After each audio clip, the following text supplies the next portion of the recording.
Hey, hello, you guys. It's Ricky giving you a quick little intermediate lesson. It might get uploaded before the last one. Uh, I'm only saying this because the other one hasn't even uploaded yet for me to be talking about it. That you ain't heard it yet. But anyhow, I was wanting to draw your attention to some things that are pretty much a staple to the Bible. Aside from what I do here, or what we do here in this channel, is talk about the spiritual side of the text, whereas there is a other side, the physical side, the letter side, the text. This is what I want to get at. I want you to get into this understanding that there's a outside and there is an inside, and I just want you to keep that in mind through all of this, because that's the hallmark of the Bible stories. The pitting against the outside and the inside, and how the outside likes to take over what goes on the inside.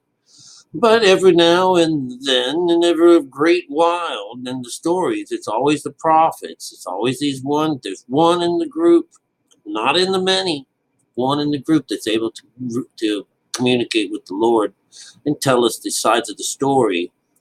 He's an inside man, and he's the one telling us what the hell's going on. So as we go about the Bible, we'll hear sayings like, there's your mother and brethren standing without. They're without. Without is, not being connected is without. But he would point and he would say, it's you, and you are my brethren.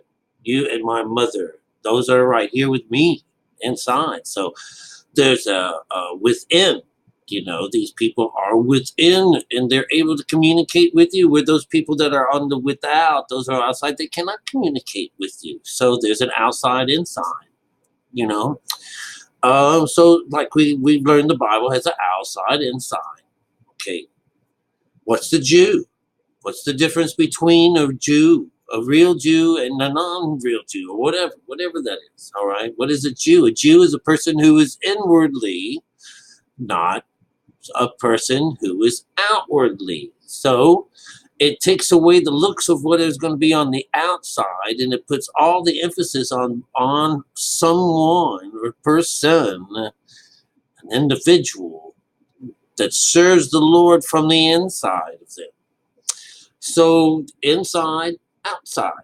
All right. We have the idea of, mankind outside, womankind inside, man and beast outside, female, beauty, spirit, love, wisdom inside. So you'll see that this is the way the Bible works. I just did a story, which is before this one or after. I don't know how it's going to work when it comes down to who gets in there first. But it's a story from Mark, about not about tithing so much, but it's about the treasury, and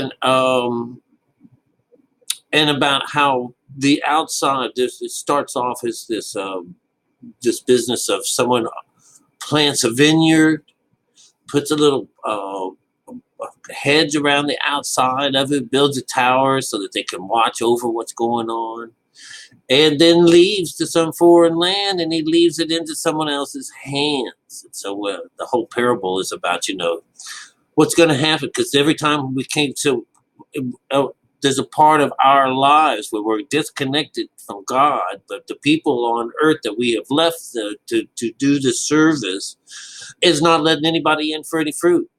It's creating an outside situation. And I read the book in the ways that you could see that instead of the pineal gland sparking and knocking the person out, bringing darkness and death into the person, we have the people stoning them from the outside and hitting them in the head with stones. But that's an outside approach.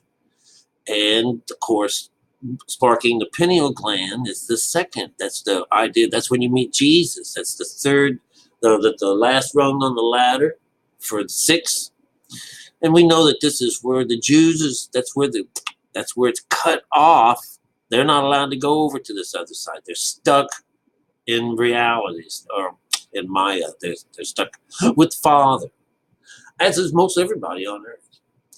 But so we have Father as an outside thing. We have Mother as an inside thing. But we're never told about Mother. So people go on.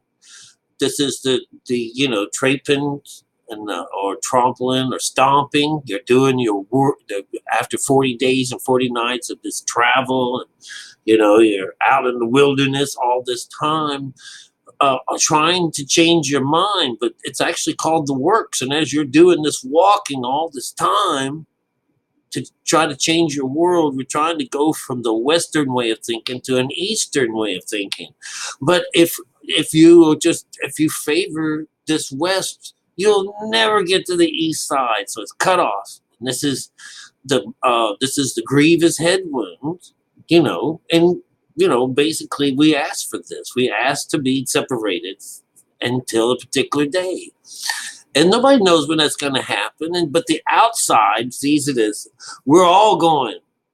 But the inside of those stories is no, just one of you going. Just one.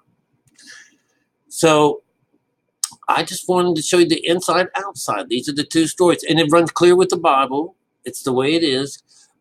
There's the what you see and what you don't see. And it runs rampant. So in the stories you would have, Moses, what you see, Aaron, what you don't see. All right. We have Adam and Eve. Adam's what you see, Eve is what you don't see. Remember, they go into this. They go into a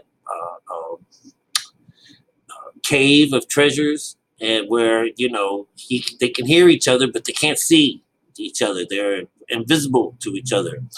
But she can see him, but he can't see her. That's what it is. So even in the stories, they're all about the outside, and they don't talk about her. Get the Song of Solomon. He never reaches. He never makes it over to her. He never does. Every time they get that close, she opens the door, and he's gone. Gone, gone, gone. So, this idea is that before you can come over to the inside, you have to shirk the outside. You have to overcome mankind. You have to overcome what is outside of you and the desires of the outside. Give away everything that you own, all this stuff, and come home on the inside. And so you'll see that it's made this way. That's the prodigal son. You come on the outside, you're out there where you're whoring around with some bitch, and you turn into a slave, you work yourself to the bone, and then all of a sudden you say, damn. And you go home to Father. And Father introduces you to the mother. This whole business of going with on the inside, being a prodigal son, is that now you are brought back into the fold, and they love you, and they'll never let you go again. But anyways, I just wanted to show you. So within, without, inside, outside, inwardly, outwardly. Any of those two things, when you got it, this is your duality, outside and inside. This is Elohim. God and Father, the mind and matter, what you see. And then we got female side, spirituality, things that you don't see. So you got the outside and the inside. You got the yin and you got the yang. You got the light, what you see in the light. You can see in the light, but you can't see in the dark. So this is the way the Bible works. And this is how our world turns and things like that, night and day and stuff like that. It kind of takes the sting out of it, but this is part of knowing who God is and what God is. And the more you know about this God, the more you learn that it's you find out that, my God, it's me. All right. I usually lose people on these kinds of conversations. I don't give a damn. You will one day have to understand that perhaps there is this wonderful God in the sky who's made us and created all the worlds and things around us, but he's given it up to us. It's the authority comes to the individual to realize that he is himself a representative of this God, and that, you should act accordingly, you know. But until then, you just keep sowing your seed wrong and be a bitch, hang out with the whore and stuff like that, or totally neglect God. Do whatever you want to do. Get on your folly. Have a great time. It's either the red pill or the blue pill. I don't know which pill is the pill that you take to believe in reality. But there's one pill that you take that takes you the other way. All right? And that's the pill that I hope some people take. Because one is low-hanging fruit and the other one is really hard to get to. All right? So anyways, you're either in or out, boys. Make up your mind. I'll see you later.